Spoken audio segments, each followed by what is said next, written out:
Yo, how's it going, everybody? In today's video, we're going to be looking at our Chain Lightning Sorcerer. I'm level 93 right now, and I'm actually able to mostly do tier 100s. I have to play it a little slow and kind of get to the right dungeon at the moment just because my gear does not have the perfect passives that I'm looking for yet. But once I'm level 100 and I do get that gear, I'm going to be able to fly through tier 100s. I can fly through tier 80 pluses actually pretty quick, as long as I'm making sure I'm playing correctly. But anything below tier 80, you guys can fly through. And the best part is about this build, you do not need any uniques. Even for like low tier content, I do not have the raiment on. I'm not running a single unique with this build. So it's very easy to get your hands on. And it's also a lot of fun to play. It wipes out the entire screen and also does really good single target damage as well. It feels really weird to be tanky as a sorcerer because we're not wearing the raiment. We can fit in more DR. And with all of the recent changes to the Sorcerer, we've added even more DR to the build. So it ends up being very tanky. And also you guys can put out a lot of damage.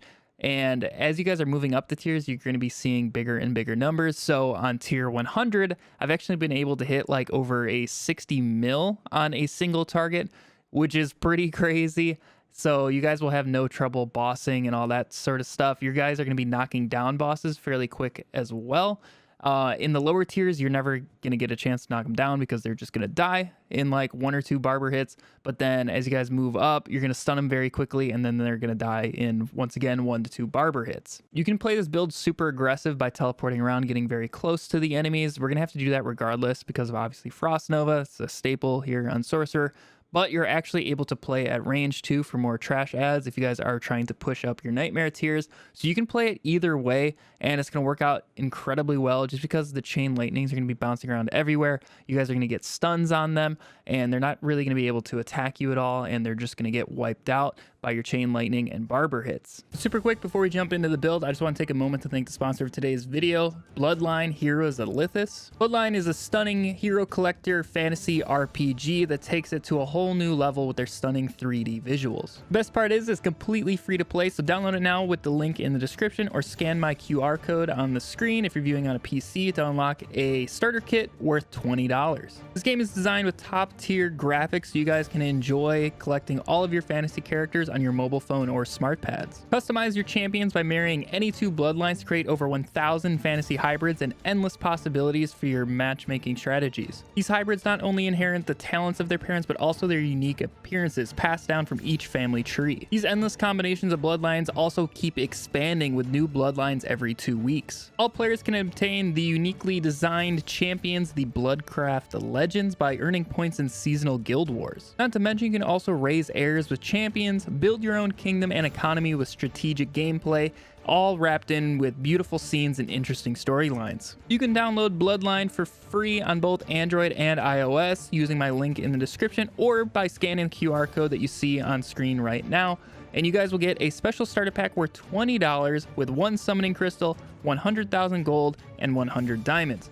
And not to mention, the first 30 players who leave their in-game account ID and username in the pinned comment below will receive a free legendary female orc champion, Ugrel, one of the best warriors to carry you in the game. But once again, thank you to Bloodline Heroes of Lithis for sponsoring today's video. But let's go ahead and jump right back into this build. As always, I really like to start with the skills and then the skill tree for this build. So for our skills, we're using the core 3 of the Sorcerer: Flame Shield, Teleport, and Frost Nova. I'm not going to speak a ton about these, but obviously Flame Shield will allow us to immobilize and get immunity, Teleport to get around unstoppable, also give us DR.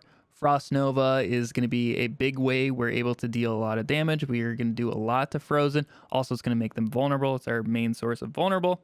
We're going to have Unstable Currents as our ultimate, and then Lightning Spear on one of our abilities. This one is just going to help us get out some stuns as we move into a pack. Since we're not using raiment, we can't just teleport in there and get those stuns for free.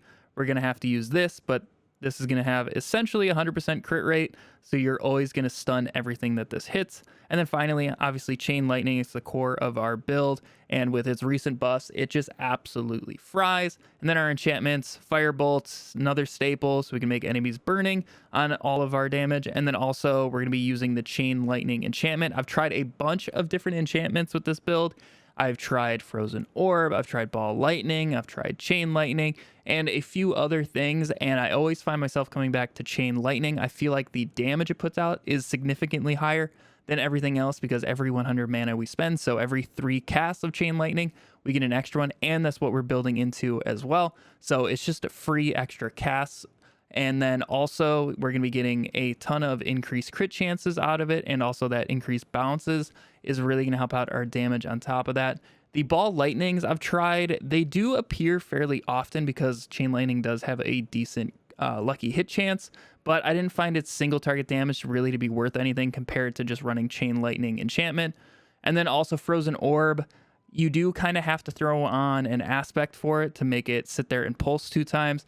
And I didn't find it to be super helpful. It's a little bit extra vulnerable, which is nice, but our Frost Nova cooldown is low enough anyways. You're not really going to need that. So that's why I end up at Chain Lightning. Quickly running through the skill tree, just 2 points into the basic skills. Obviously just throw 1 into Firebolt. Doesn't matter where the second point is. And then as we move down, max out Chain Lightning, and then we're going to be grabbing Enhanced and Greater Chain Lightning for the increased bounce damage. With this build, you guys are going to be able to get it bouncing up to like 8-9 times, whatever it is with the aspect, and that's going to be a ton of extra damage. And then the increased mana here, Devastation, this points amount is going to depend on your max mana roll that we end up having on our helmet. Essentially what you're going to want with this is just enough points in here so you can get obviously down to Elemental Dominance if you don't need any from here, but also to have essentially 2 casts of 100% crit chance rate right off the gate with Chain Lightning. I'll explain that a little bit more once we get to our aspects. But then, yeah, after that, max out Elemental Dominance for that 9%. We're always going to have above 50, so that's always going to be active. And then Flame Shield, Enhanced Flame Shield, Shimmering, Teleports, Enhanced, and Shimmering. Glass Cannon, max that out. And then I am maxing out Frost Nova with my base points, and then I have extra contribution from like my boots and also my amulet, so I'm up to 12 out of 5 here, getting into a really low cooldown. I like to make this as low as possible just because it is our main source of vulnerable, and also we are going to get a ton of extra damage with one of our skill points later on in the skill tree, but then Enhanced and Mystical for the vulnerable. Moving on to our Conjuration, I throw a couple points into Lightning Spear just so I can make it stun when it critically strikes. That's going to be a big part for us. Like I was saying, we cast that before we go into a group, especially as we're pushing up Nightmare tiers. And then Align the Elements is actually really good now. We can get 9% per second against elites, the DR. So that's going to be active against a lot of elites, or it's definitely going to help you push into those packs once you run into them. It's not going to help you in the middle of the fight too much, but at the start of the engagement, it's really going to help you out. Then we're going to have Mana Shield for more DR. It's going to be, once again, about every 3 casts of our Chain Lightning, and then also 3 into Protection so we can get that barrier. That's also going to contribute to one of our aspects. Then moving down, Inner Flame, so we can get to Devouring Blaze. I have 3 on the amulet, so I'm at 6 out of 3. And then we're going to throw 1 into Permafrost so we can get up to Hoarfrost. This is why our Frost Novas are going to be even more important than just vulnerable. We're going to get that extra 18% here. Ideally, I'm going to have another 3 points in here once I get my perfect amulet, but I do not have that yet. So eventually we're going to get 36% increased damage. Then Unstable Currents, and then just the prime Unstable Currents. You don't need Supreme. We're not doing any sort of Crackling Energy, so that'd be a wasted point. Just get that attack speed. It's really going to help you out. Then we only need 1 point in Coursing Currents. Our crit chance is essentially going to be maxed anyways, and that's going to allow us to get to Electrocution, so we can get the enemy's damage lowered even further. And finally, our key passive is going to be Veer's Mastery here, so we can get that increased shock damage, and also it's really going to help out your survivability. You can get 20% DR, and then also that can be boosted once you critically strike, so that's always going to be boosted by 25%. It's got about a ton, and this is going to play into one of our aspects that we're going to get to here in a moment. So I'm just going to go piece by piece for our gear here, starting with our helmet.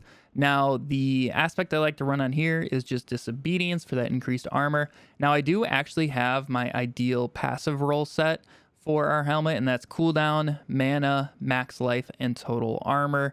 Ideally, my mana roll would be a little bit higher, so I don't have to put as many points into the increased mana skill tree node, but in my case, I had to max it out because I only rolled a 12 on here. And then we're going to be using rubies as our gems for just increased max life. And then as we move down to our chest piece, like I said, we're not using the raiment in this build.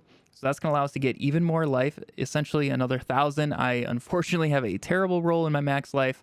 But then here you can run 2 defensive affixes and then lightning damage. Lightning damage is going to help us out a ton. I also got a really bad roll on my lightning damage, so I'm looking for a much better chest piece at the moment.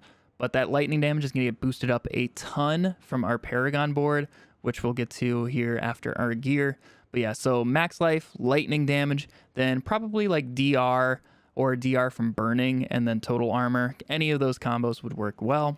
On the gloves, you're really going to want crit chance, lightning crit damage, and then points into chain lightning, and then ideally like chance to restore primary resource.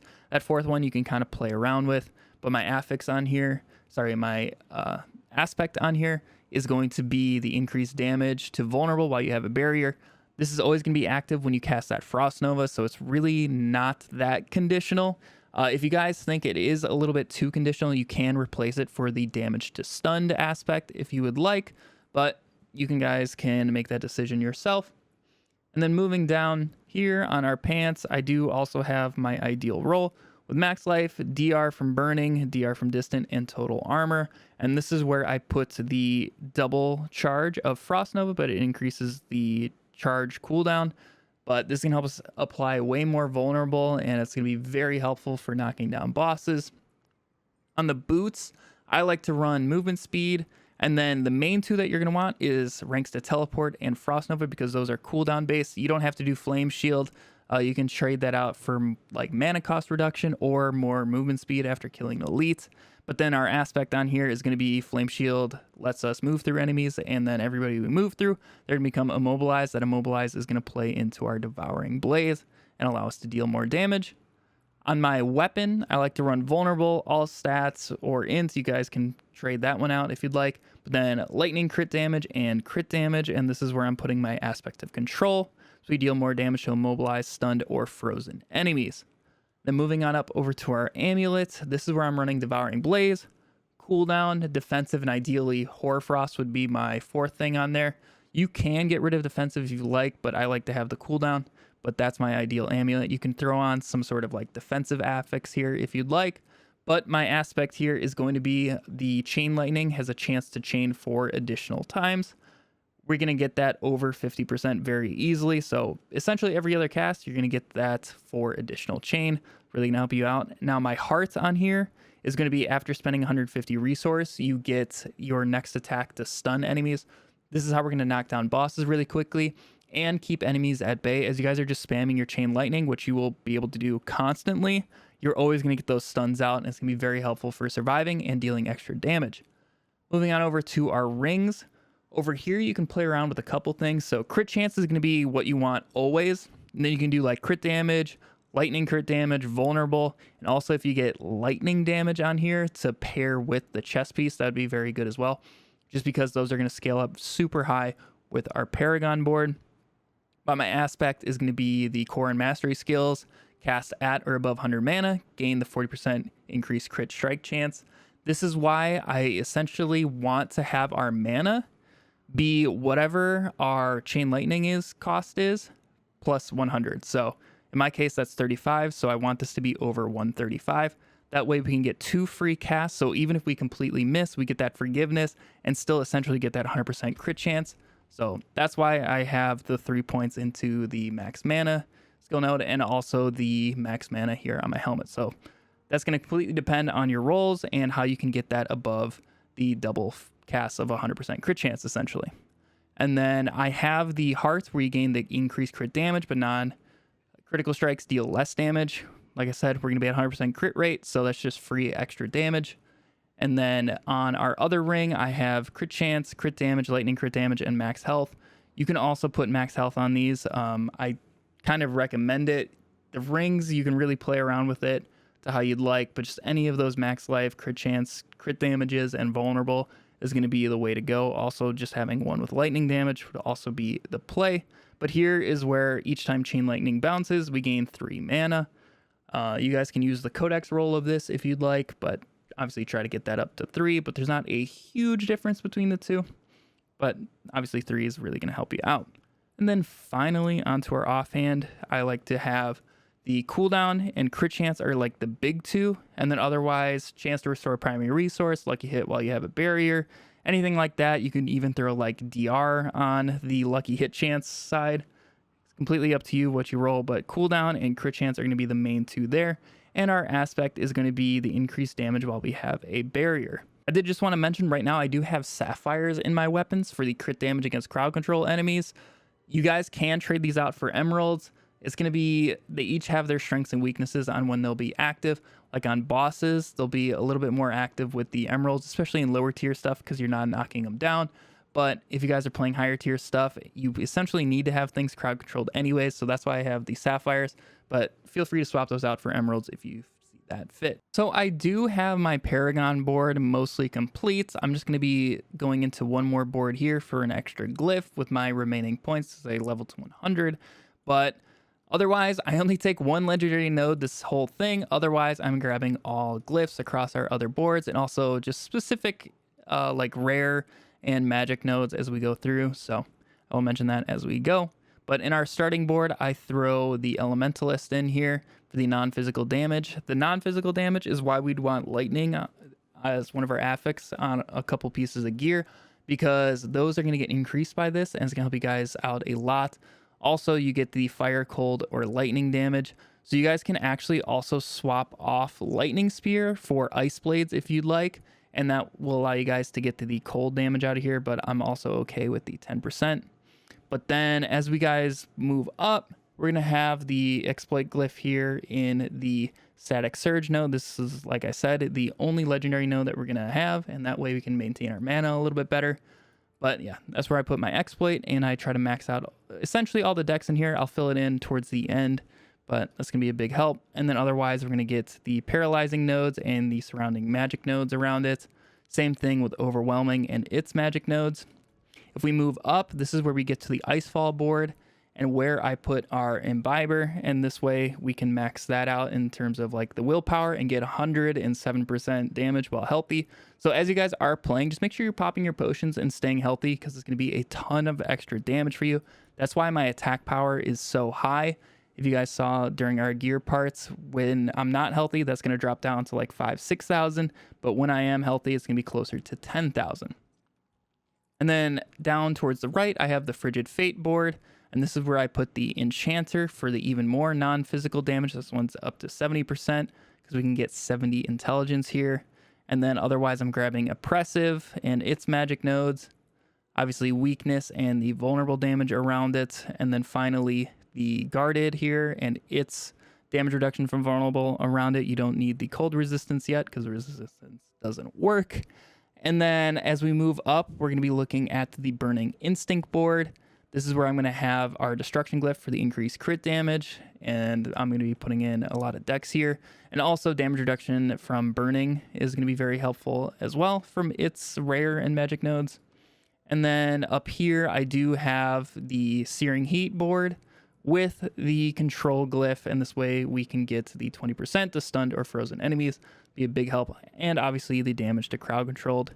And then down here where I am planning on going is going to be the Enchant Master, and then we're going to be able to put our glyph right here and grab a little bit more non-physical damage. And I do plan on using the, let me find it here, the Tactician, so we get the increased damage after casting a defensive skill, but also we're going to be able to boost that non-physical damage even further with its primary bonus. Overall, I'm incredibly impressed with the damage and survivability out of this Sorcerer build. Obviously, this is the season of the Barber, so we're playing into that super hard, and it's going to allow us to just clear basically anything you want.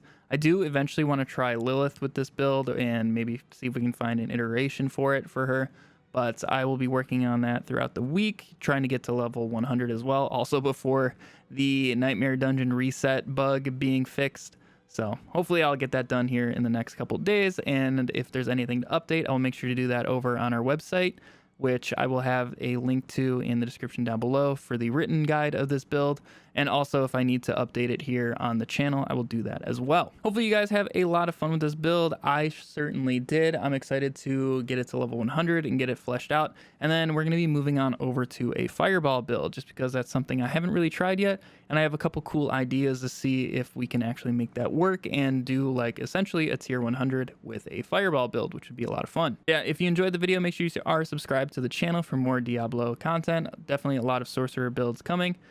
But anyways, I hope you all have a fantastic day, and I'll catch you all in the next video. See ya.